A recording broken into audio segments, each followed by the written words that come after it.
J'ai reçu pas mal cette question. Qu'est-ce qu'un wallet? Quelle est la différence entre les wallets? Existe-t-il plusieurs wallets?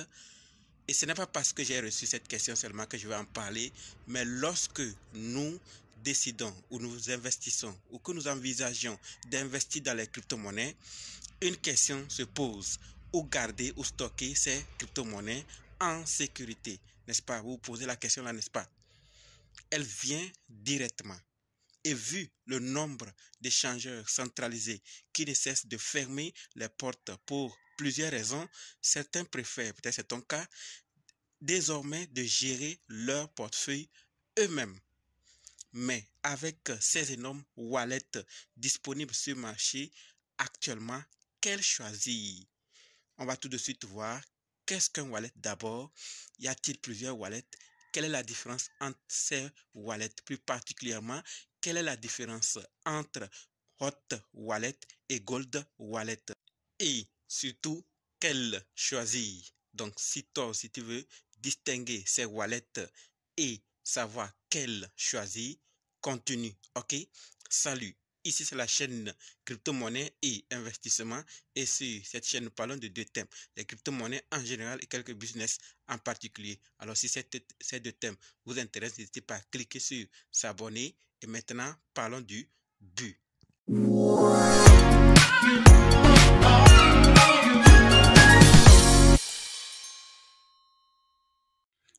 Comme dit, nous allons voir qu'est-ce qu'un wallet. Existe-t-il plusieurs wallets? Quelle est la différence entre ces wallets et plus particulièrement entre hot wallet et gold wallet? Et quel choisir? Quel est le préférable? Donc, restez jusqu'à la fin pour qu'on puisse ensemble voir ces détails et décider. OK? Plusieurs définissent un wallet crypto à leur manière. Et c'est pas là pour dire c'est vrai ou c'est faux. Mais aujourd'hui, nous allons voir qu'est-ce qu'un wallet crypto.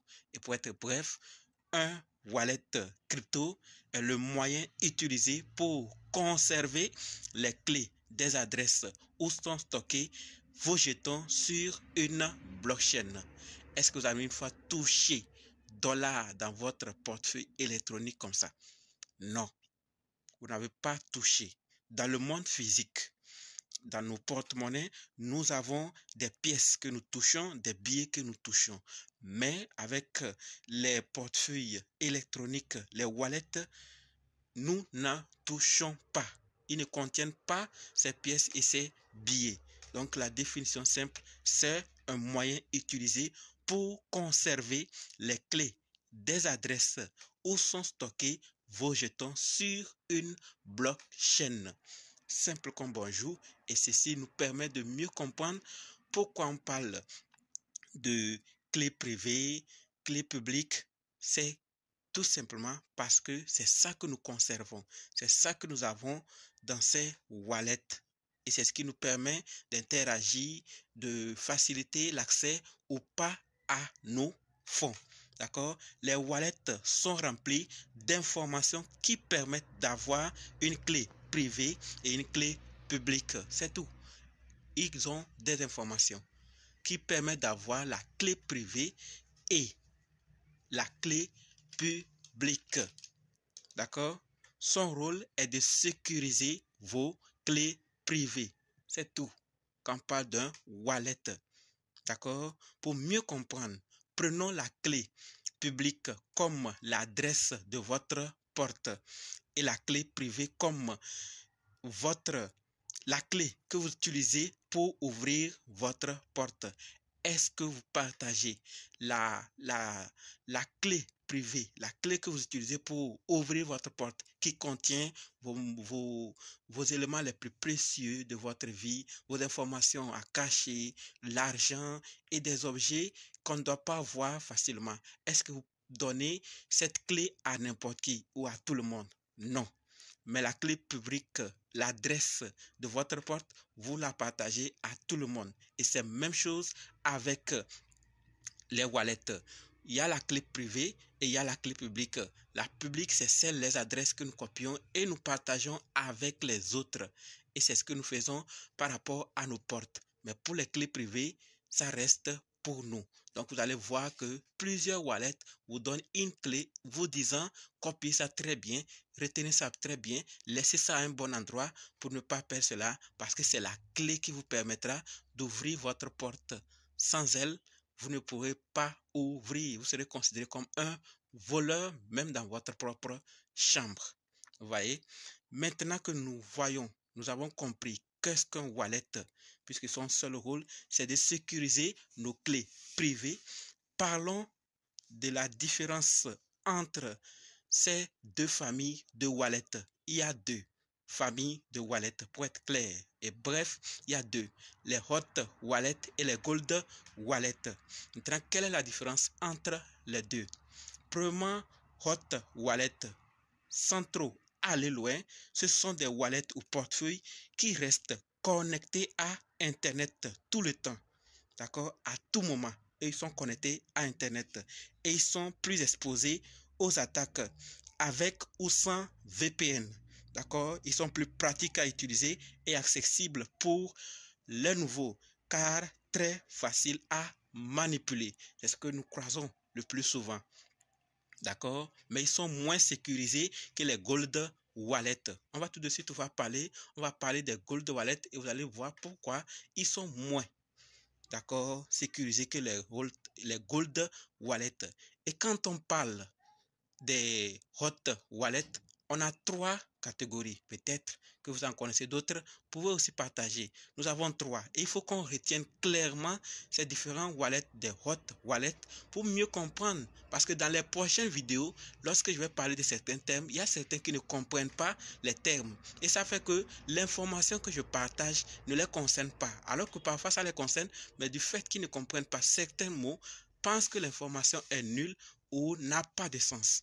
Vous voyez, donc il faut vraiment prêter attention à ces termes-là pour mieux comprendre certaines informations dans d'autres vidéos. Donc, les différents types, nous avons trois. Les wallets, parmi les hot wallets, on a trois. Les wallets de bureau, d'accord, ce sont des logiciels installés sur un ordinateur avec les clés privées. Et pour exemple, nous avons Exodus, Electrum. On ne va pas trop aller dans les détails, ok? Le deuxième wallet, c'est les wallets mobiles. Ce sont des logiciels installés sur nos smartphones ou tablettes. Et c'est le cas par exemple de Trust Wallet que nous connaissons tous très bien dans notre communauté crypto-monnaie investissement. Et le troisième, ce sont des wallets de navigateurs. Ce sont des extensions intégrées dans notre navigateur Internet. Nous avons le cas de MetaMask qui plaire, d'accord, mais très vulnérable au piratage, faux liens, phishing et autres. Vous voyez? Donc, quand on parle de hot wallet, attendez-vous à ces trois. Et nous avons accès à ces hot wallets plus facilement et que les autres. D'accord? Donc, comme nous avons vu, je l'ai déjà dit, on ne va pas aller trop dans les détails. On s'arrête là pour les hot wallets et j'espère que vous distinguez désormais les hot wallets. Et maintenant, parlons des gold wallets. Et pour être simple encore, les gold wallets plutôt sont des wallets ou des portefeuilles qui ne sont pas connectés à Internet. Donc, ça veut dire que vous n'allez pas voir ces informations sur Internet. Ils ont une autre particularité. Ils ont un niveau de sécurité élevé. Comme nous l'avons dit là-bas, les hot sont moins sécurisés que les gold. Et ici, on nous dit clairement qu'ils ont un niveau de sécurité élevé. Mais ils exigent plus d'efforts pour accéder aux fonds. D'accord? Pour ceux qui veulent et chercher problème à ces gens d'entreprises qui sont dans ces secteurs de gold wallet, il faut plus d'efforts pour avoir les fonds. D'accord? Maintenant que nous connaissons qu'est-ce qu'un gold wallet, on nous a dit simplement c'est un portefeuille ou un wallet qui n'est pas connecté à Internet. On a plusieurs types également au niveau de gold wallet. Le tout premier, ce sont les wallets matériels ou hardware wallet. Ce sont des appareils électroniques spécifiques. D'accord? Ils ne peuvent pas être piratés à distance et exigent un grand investissement. Le cas par exemple de Ledger, de Ngraph, de Trésor, de Cool Wallet et d'autres que vous connaissez. D'accord? Et le deuxième type de Gold Wallet, nous avons les wallets papier.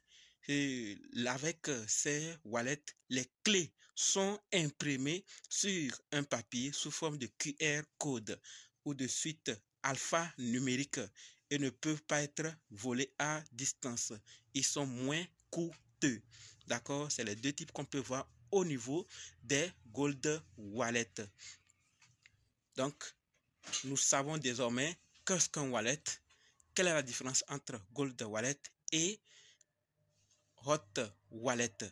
Maintenant, quel choisir? À chacun de voir, parce qu'il y a possibilité que les hard wallet, d'accord, le tout premier type de Gold Wallet, puisse être utilisé avec les Hot Wallet. Donc, il y a cette combinaison qui peut se faire. OK? Et il faut aussi tenir compte des blockchains prises en charge par ces wallets parce que les wallets ne supportent pas les mêmes blockchains, d'autres moins, d'autres plus. Donc, il faut savoir quel choisir et surtout qui correspond à vos critères. D'accord? N'allez pas choisir parce qu'on a déjà choisi, mais il faut choisir en fonction des blockchains que vous en aurez besoin. Il faut choisir en fonction du niveau de sécurité. Il faut choisir en fonction de cette possibilité de combinaison entre les hard wallets et les hot wallets. Il faut aussi choisir en fonction de vos fonds. Parce que comme je l'ai dit, ceux qui sont de Gold Wallet ne sont pas aussi faciles à accéder comme les Hot Wallet. D'accord? Donc, il y a aussi le coût à regarder. Voilà donc ce que je voulais partager par rapport à ces informations. Et j'espère que cette vidéo vous a plu et qu'elle vous a été utile. N'hésitez pas à me le dire dans les commentaires si c'est le cas. D'accord? Et si vous arrivez aussi maintenant à distinguer ces thèmes, ça me ferait aussi plaisir. Maintenant, on se donne un rendez-vous dans d'autres vidéos et dans les commentaires. N'oubliez pas de nous rejoindre sur Telegram, WhatsApp, Facebook. Les liens sont dans la description. Et pour ceux qui sont prêts pour la formation, dites simplement, je suis prêt, je veux votre formation. OK? Si vous avez une autre inquiétude par rapport dans l'écosystème, vous avez des questions, n'hésitez pas à me les poser en commentaire pour qu'on puisse ensemble étayer ça et apprendre plus. Merci.